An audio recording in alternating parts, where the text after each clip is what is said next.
Good morning, everyone. Morning. I'd like to reconvene this Guam Legislative Freedom of Information Advisory Council. Thank all of you for coming. When we last recessed, we recessed on the matter of a motion that was being offered by Vice Chair Jane Flores, which was a repackaging or a representation of something that Council Member Barry Mead presented from the very beginning, and that presentation was the basis of which we should be handling all of these Freedom of Information Act complaints. And so we went from wanting to streamline the process to a very complicated process, as we've seen over the last several months.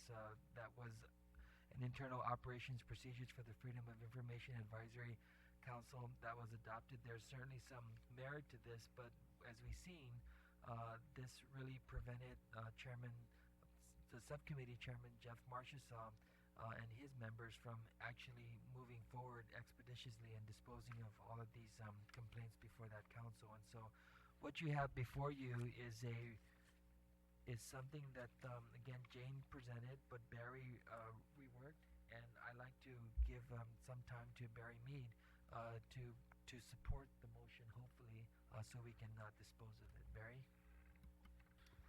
Thank you, Mr. Chair.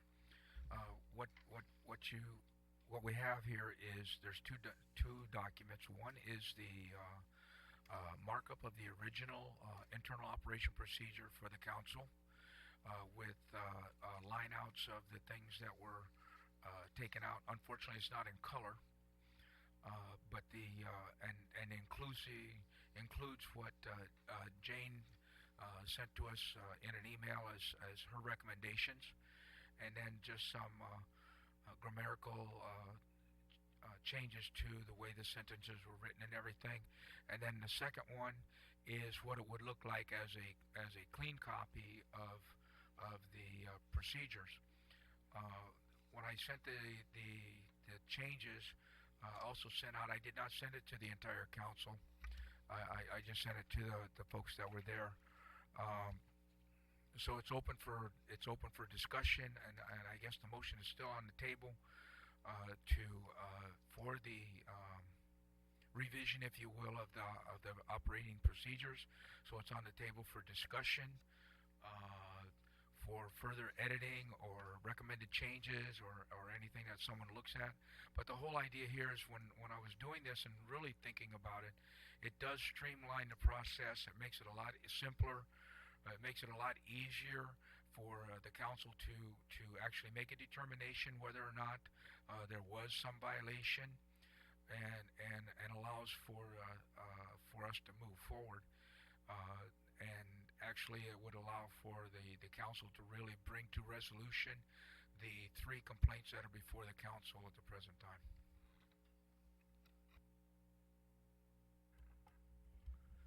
So under the current process, based on the current rules of procedure that we adopted, I would, as chairman of the council, receive the complaints, forward it to the subcommittee chair. The subcommittee would have to meet, would have to determine jurisdiction, and once it determines jurisdiction, we'll notify both the petitioner and the respondent, I guess, to respond. If it doesn't determine jurisdiction, then it'll just notify the petitioner, because there was no need to notify the respondent, especially if it was like a frivolous complaint and didn't have any merit at all. And so under these current procedures, and then the subcommittee will then draft an opinion that would have to be drafted by a council, by an attorney, and then forwarded to the main council for its recommendation.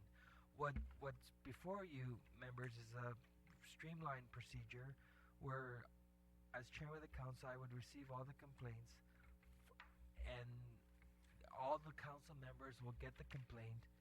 The council members will then, within a 2-week span, give the respondent an opportunity to respond, and then all matters are disposed of at the council level. So you don't have a situation in the subcommittee where the 2 complaints were against the legislature, and so you had all 3 members of the legislature who are members of the subcommittee recuse ourselves.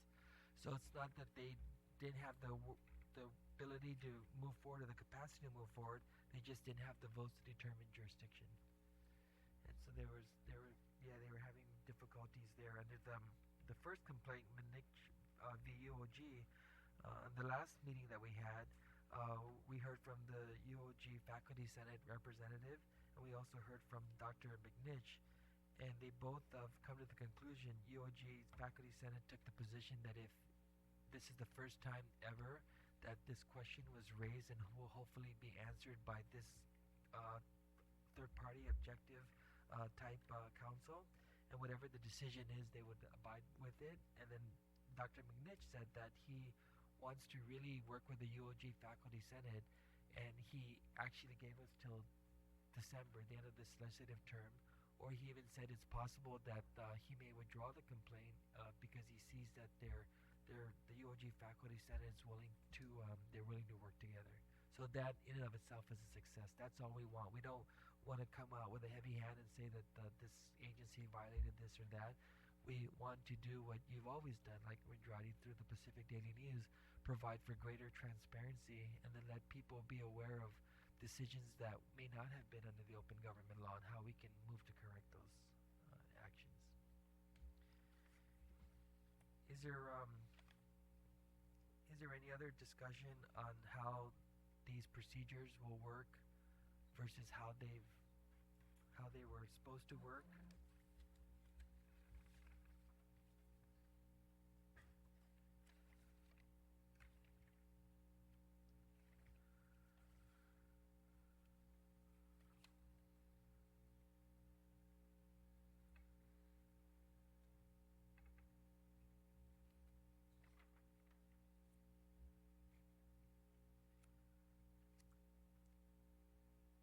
There was also some discussion in the last meeting, concern raised by Subcommittee Chair Jeff Marchesong, that this new revised procedures basically does everything that the subcommittee is supposed to be doing right now.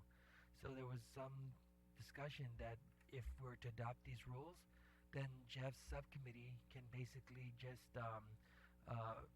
can evolve into a subcommittee that's supposed to look at the current open government law and to make recommendations on how we can streamline it. So at this time, we certainly do have a quorum, and I would entertain the motion that Jane put forward. I guess that Barry wants to renew to adopt these streamlined procedures. Jeff?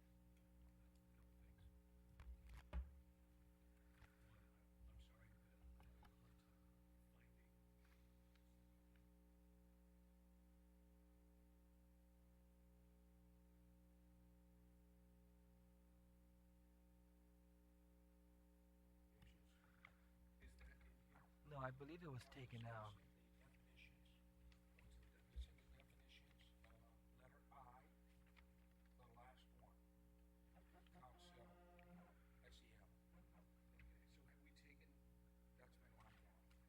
Yeah.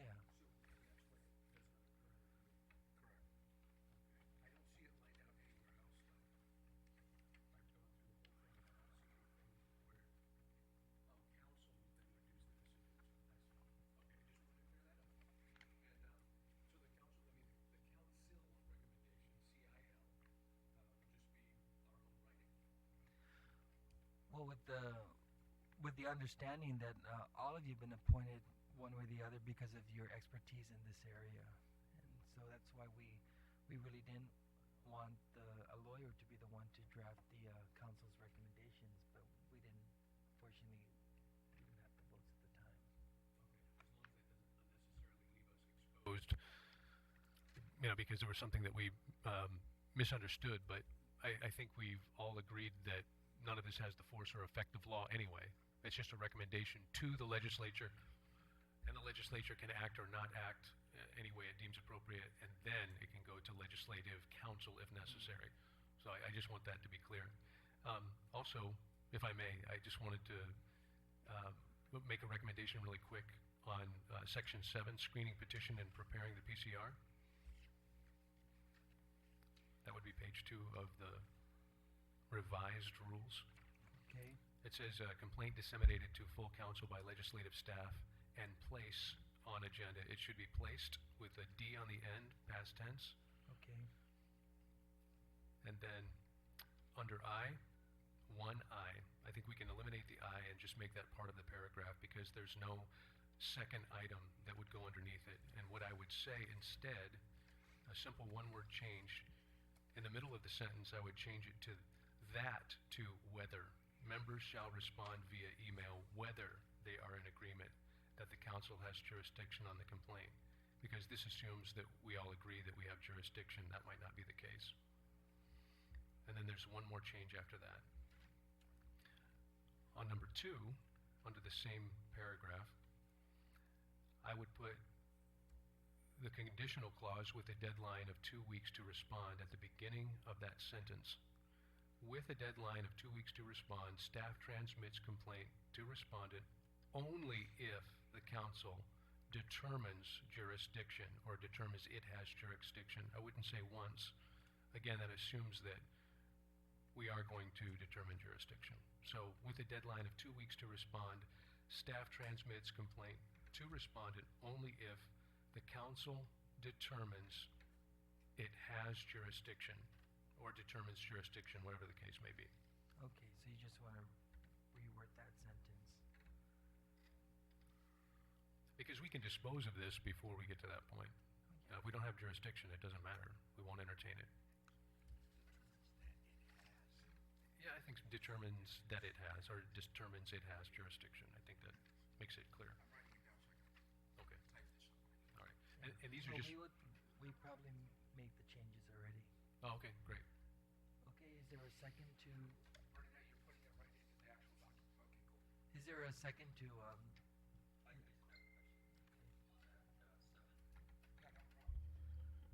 On that 7A1I, members shall respond via email that they are in agreement. The council has jurisdiction. So does that mean then that we have to have affirmative responses from at least the majority of the members that we do have? So what if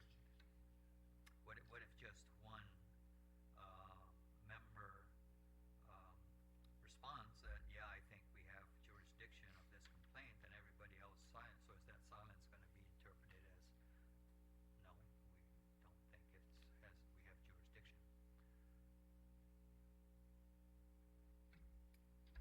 I think we have to meet at that point. If I may, I'm sorry.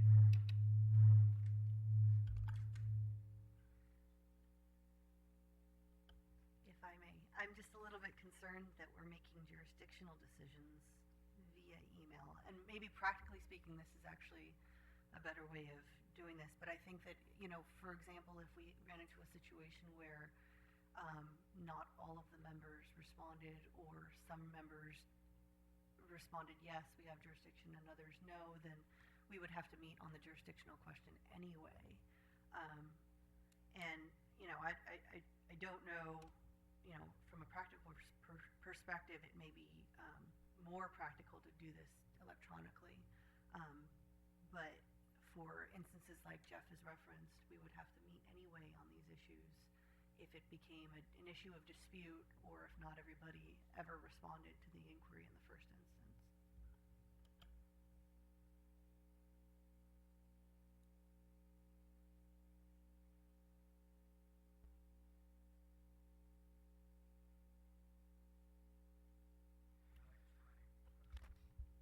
If we take that out, we have to determine how we're going to determine jurisdiction, and maybe we just spell it out that we meet to determine jurisdiction. And that's spelled out in the sentence before that. Well, that's what it says in number 1. Yeah. We just have a meeting. So never mind. Yeah, never mind. Yeah. Just delete small I. Yeah.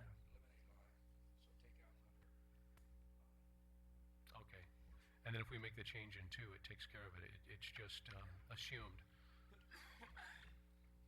Good points. Okay. Yeah, that follows the order too.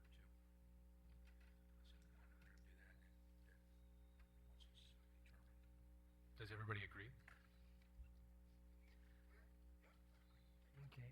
So on the motion with both Jeff and Senator Tamata's amendments to the motion. Is there a second? Second. Is there any objections? Those in favor say aye. Opposed? Motion passes.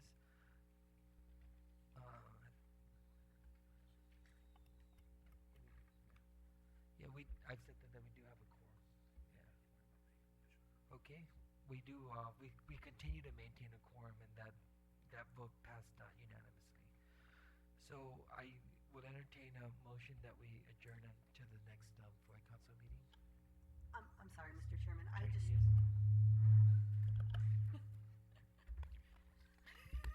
I'm sorry. I just noticed this now. Section 9, open government. I think the sentence is just open-ended. It says meetings of the council shall be open pursuant to 5 GCA chapter, and then we just don't reference the chapter. So I think just technically we just need to add the chapter number there. But that would, yeah, that would be the only. That would be, and I just noticed it now. I'm Okay, sorry. good eye. It's your lawyerly eye. Yeah, so we'll entertain that as a technical amendment. But let the record reflect that we just adopted the streamlined procedures to handle these complaints. And is there a motion that we adjourn subject to the call of the chair?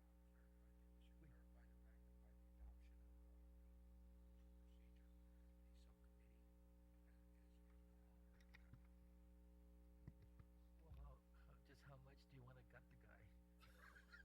I think that goes without saying, and we'll. Okay. What do I need? Jeff already said that he's thankful that we removed all of these things out of his subcommittee, but that the work continues and that he's going to discuss with the subcommittee members if they're open to having this evolve into a subcommittee that looks at the current open government law and makes recommendations on how to make That's a it good better. idea. Yeah. Okay. So that thing is still being tabled pending Jeff's feedback. And that'll be different from making sure that there's website compliance. Oh yeah, we're not gonna Yeah. touch up the other jurisdictions. Yeah, and okay. So yeah, there's a motion that we adjourn.